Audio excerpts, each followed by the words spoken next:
My name is Cheryl, and I have a story to share. It all began when I was about 6 or 7 years old. That's when my parents split up. My dad, Harold, couldn't handle things anymore. My mom, Isabella, had been on his case for years, always nagging him about not making enough money. She constantly put him down, making him feel worthless. I remember one time when Dad came home so happy because he got a promotion at work. He had the biggest smile, feeling proud of himself for once. But Mom just looked at him and said, "That's it? I thought you had finally found a real job." I watched the joy drain from his face. It was like watching a balloon slowly deflate. Not long after that, Dad left. Now that I'm older, I understand why, but back then, it felt like my whole world was crumbling. Mom saw his leaving as a chance. She quickly figured out how to use the poor single mother story to her advantage. She'd go to work and act all sad in front of her boss. "I'm so sorry I'm late again, Mr. Frank," she'd say, wiping fake tears. Cheryl was sick, and I had no one to help. Mr. Frank would pat her hand and tell her not to worry, while I was actually just fine at home, watching cartoons while Mom spent hours on her hair and makeup. Family gatherings were the worst. Mom would take center stage, dramatically telling everyone how Dad abandoned us and left us with nothing. I'd squirm in my seat, knowing it wasn't true, but I never dared to speak up. Even at that age, I knew better than to make Mom look bad in public. What nobody knew was that Dad was sending money every month, child support, he called it. Whenever those checks came, Mom would wave them in my face and say, "Look at this, Cheryl. Your father thinks this tiny amount is enough to raise a child." Pathetic. I didn't know how much it was supposed to be, only that it made her angry. And when Mom was angry, my life got a lot harder. As I got older, I began to notice things like the way Mom would sometimes look at me. Her eyes would narrow, almost like she saw something she didn't like. Later, I realized it was because I looked too much like Dad, and those memories weren't the happy kind for her. But she kept me around anyway. I was useful, you see. The image of the struggling single mom with her brave little girl was too good to resist. It got her sympathy, special treatment, and even some government help. But then, when I was about 10, everything changed again. Mom met Jack. Rich, successful Jack. Suddenly, being a struggling single mom wasn't so appealing anymore. Now, she had a new role to play, the devoted wife of a successful businessman. And I didn't fit into that picture anymore. It started small. Mom would forget to wash my clothes, so I had nothing clean to wear to school. I'd show up in wrinkled, stained clothes, feeling embarrassed as the other kids whispered and pointed. Then there was the food situation. Mom would make fancy meals for her and Jack, filling the house with delicious smells. But when I'd come to the table, she'd say, "Oh, Cheryl, I'm sorry. I didn't make enough for 3. Why don't you make yourself a sandwich?" So I'd go to the kitchen, stomach growling, and make a peanut butter and jelly sandwich. I could hear Mom and Jack laughing in the dining room, the sound of clinking wine glasses making my simple meal feel even smaller. The worst part was when she started messing with my schoolwork. I'd spend hours working on a project, only for it to go missing the next morning. I'd show up to school empty-handed, struggling to explain to the teacher what happened. My grades started to drop, and my teachers looked at me with worried eyes. Through all of this, Jack didn't seem to notice. He was always busy with work, and when he was home, his attention was all on Mom. She played the loving wife perfectly. "Jack, darling, you work so hard," she'd say, rubbing his shoulders. "You deserve a break." He'd look up at her with a smile, totally captivated. "What would I do without you, Isabella?" he'd say. Things got worse when Mom announced she was pregnant. Jack was thrilled, and Mom made the most of it. "The doctor says I need lots of rest," she'd tell me, lying on the couch. "Be a dear and tidy up the house, won't you?" I spent my afternoons cleaning while Mom took naps or chatted with friends on the phone. When Jack came home, she'd slowly get up, holding her barely there baby bump. "Oh, honey, I'm so tired," she'd say. "Growing a baby is hard work." Jack would rush over, worried, saying, "Sit down, my love. Cheryl, bring your mother some water." As the months went by, I felt more and more alone. I started pulling away from my friends at school, too ashamed to invite them over to my house. At home, I felt like a stranger. I was more like a servant, expected to do whatever Mom wanted. One night, I was in bed, listening to Mom and Jack excitedly talking about nursery designs, and something inside me snapped. I couldn't handle it anymore. I needed to get out. With shaky hands, I picked up my phone and did something I had never dared to do before. I called my dad and told him everything, the neglect, the mind games, the constant feeling of being unwanted. Dad listened quietly. The only sound was his breathing, letting me know he was still there. When I finally stopped talking, there was a long silence. Then he said, "Pack your bags. I'm coming to get you." His voice was firm and serious. The next morning, I got up early, my heart beating fast with a mix of excitement and fear.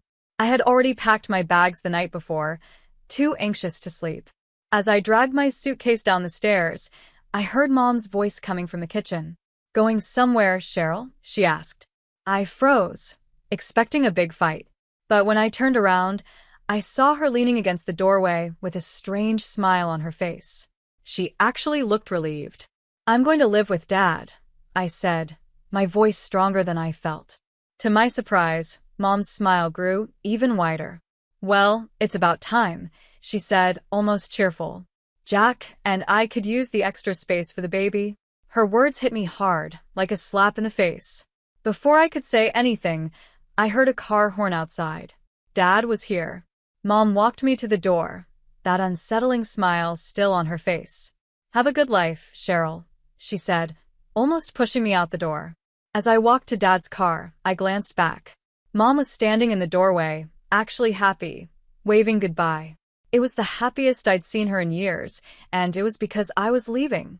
Dad's apartment was small, but it felt more like home than any place I had lived in a long time. We didn't stay there for long, though. Over the next few months, I watched in amazement as Dad's business took off. It seemed like every week he had good news, a new contract, a big client, or plans to expand. Within a year, we were looking at houses in the best neighborhoods in the city. The house we bought was incredible, 2 stories of modern design, with huge windows and a backyard that looked like something out of a magazine. My room was bigger than our entire old apartment. Dad worked long hours, managing his now successful business, and I put my energy into turning our big house into a real home. I learned to cook fancy meals, filling the house with delicious smells. I kept everything clean, managed the staff, and even started a vegetable garden in the big backyard. As the months went by, everything began to change. I watched as Dad's hard work kept paying off. His business kept growing, and our life got even better. I transferred to the best private school in the city, and on my 18th birthday, Dad gave me a huge surprise, a brand new luxury SUV. "Now you can drive yourself to school in style," he said with a smile, tossing me the keys. "And maybe run some errands for your old man." As I got used to my new life, I thought about Mom less and less. She never reached out to me, and I didn't try to contact her or any of my relatives on her side. The hurt was still too fresh, and the memories were too painful. Instead, I focused on my studies. Years passed, and before I knew it, I was graduating from college with honors. As I stood on the stage, holding my diploma, I looked out into the crowd for Dad. He was there, smiling with pride, and for a moment, I forgot to breathe. This was what it felt like to be truly loved. After the ceremony, Dad pulled me aside with a grin. "I have something for you," he said, his eyes shining. He handed me a small box. Inside was a key. "It's for your new apartment in the city center. Consider it a graduation gift." Tears filled my eyes as I hugged him tightly. "Thank you, Dad, for everything." A few years went by after I graduated from college. My career was going well, I had a beautiful apartment in the city, and life was good. Dad and I had settled into a comfortable routine, weekly dinners and long phone calls. Everything seemed perfect until it wasn't. The news hit like a lightning bolt on a sunny day. Dad was sick, cancer. Advanced. The doctor's words blurred into a mix of medical terms, but the main point was clear. It was serious. From that moment on, my world became all about saving Dad. I took a break from work and moved back into his house to take care of him. Every moment of my day was focused on his care. I researched treatments, talked to specialists, and even looked into alternative therapies, anything that might give us a chance. The following months were a tough mix of hope and despair. For every good day, when Dad felt well enough to sit outside or enjoy a meal, there were 3 bad ones full of pain and sickness from the treatments.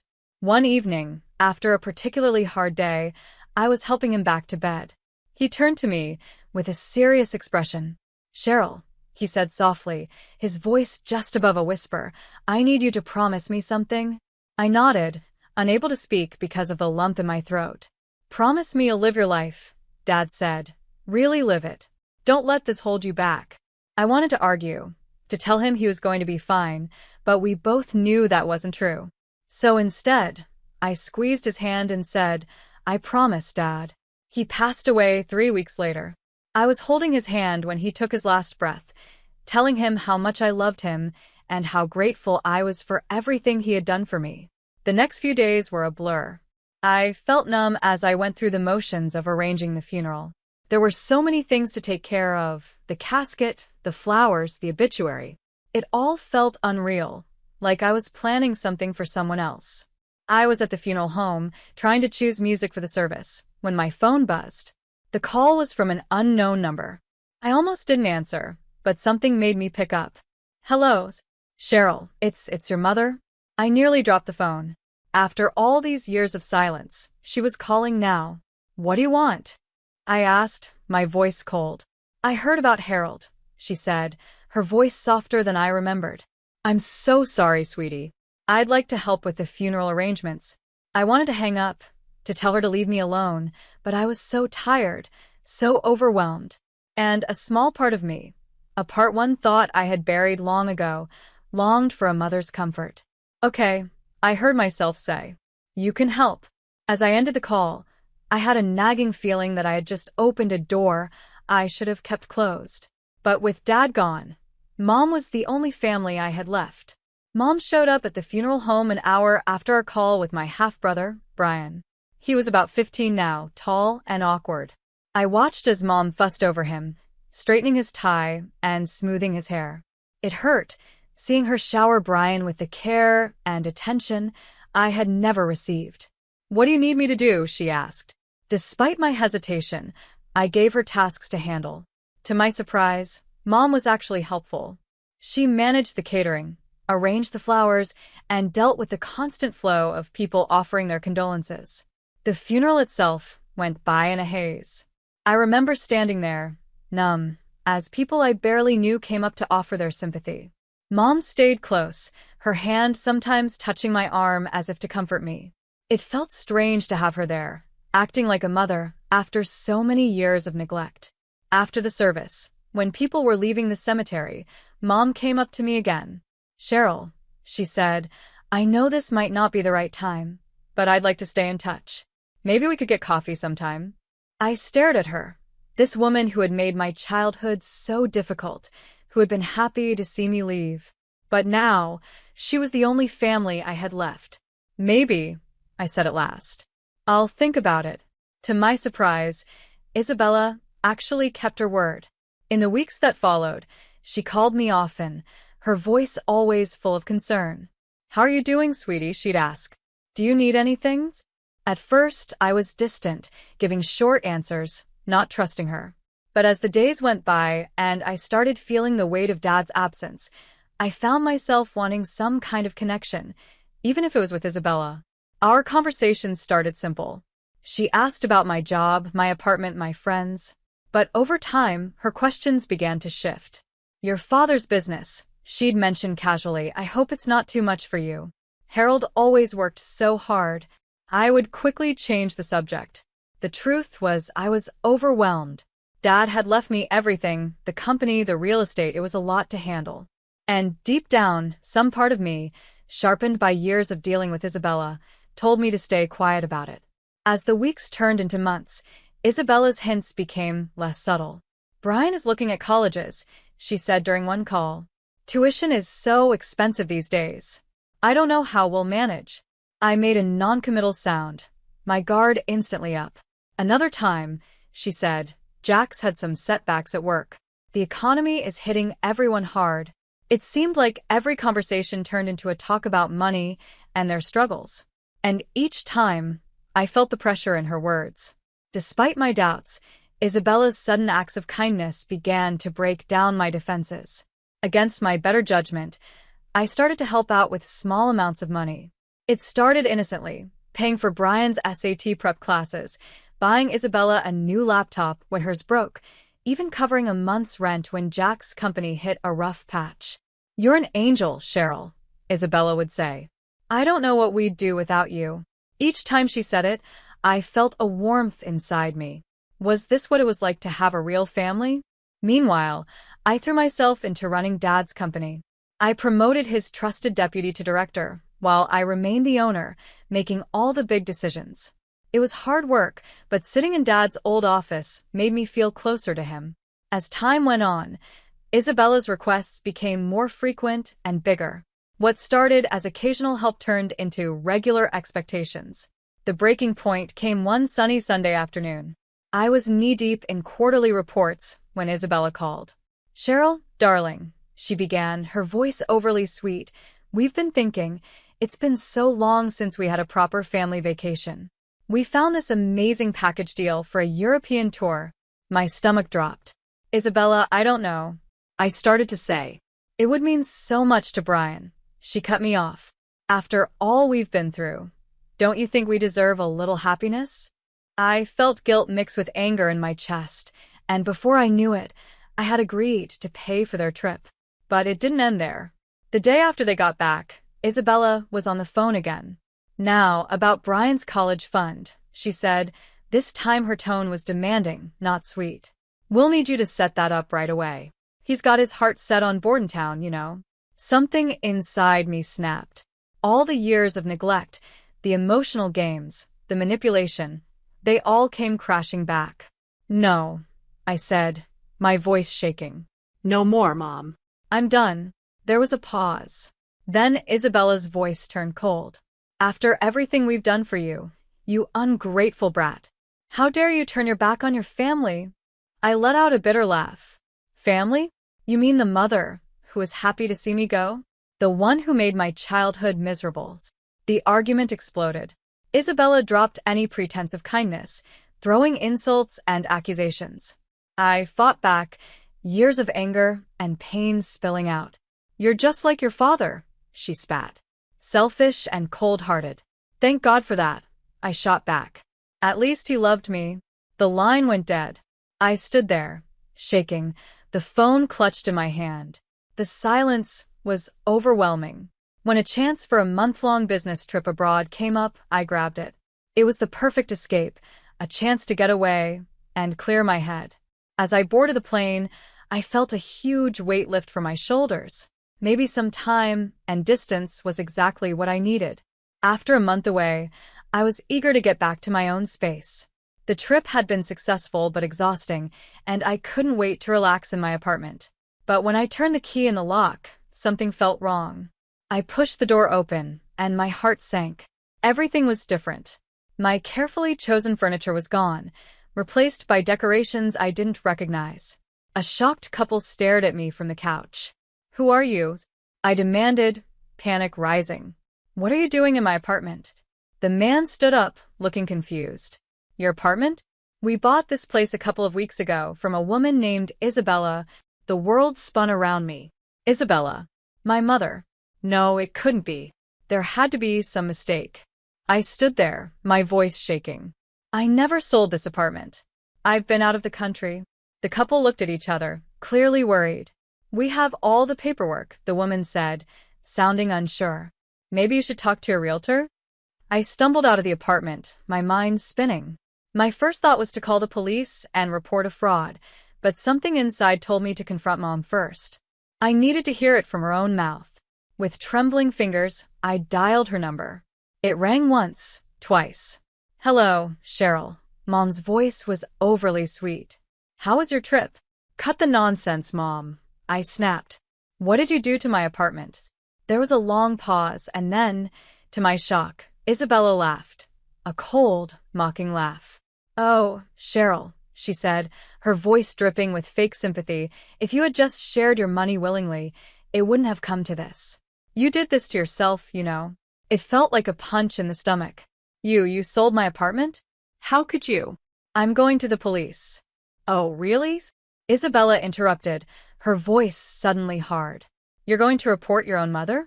Please, we both know you don't have the guts for that.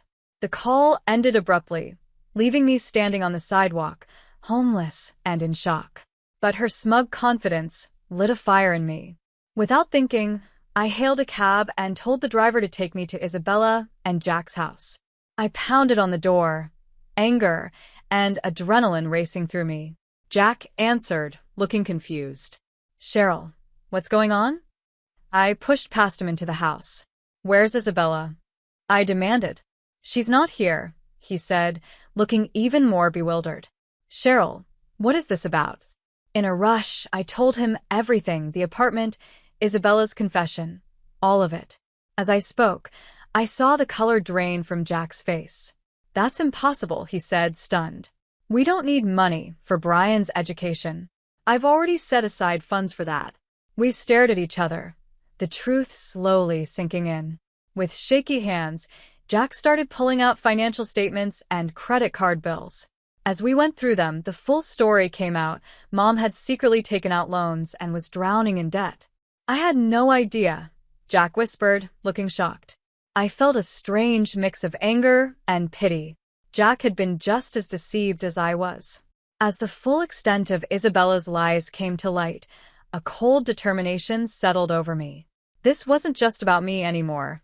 This was outright fraud. I knew what I had to do, and I didn't hesitate. I hung up with the 111 operator, feeling like a huge weight had been lifted off my shoulders. For too long, I had been Mom's victim, but not anymore. The investigation that followed was tough, but it had to be done. Every detail uncovered showed more of Isabella's lies. She hadn't just forged my signature to sell my apartment. She had been living a double life.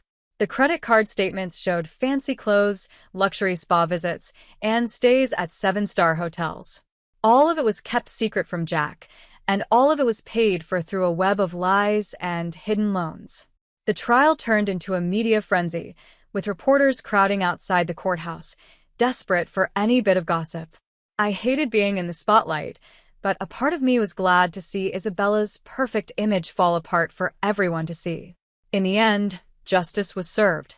Mom was found guilty of everything: fraud, forgery, and more.